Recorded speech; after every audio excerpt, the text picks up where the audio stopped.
Good morning mga gar! Ayan gar! Nandito na tayo, ready na tayo pumasok. Hinihintay ko lang yung bayo ko. Kung hindi tayo magtratrabaho ay talagang ganito ang bagsak ko.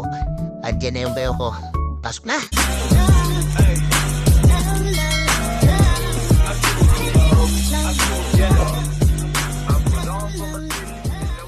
So, ayun mga gar, mabilis ang video ng papunta dun sa aming pagtratrabahuan dito sa SM Rosales at malapit na tayo sa aming drop-off kasama ko ang bayaw ko.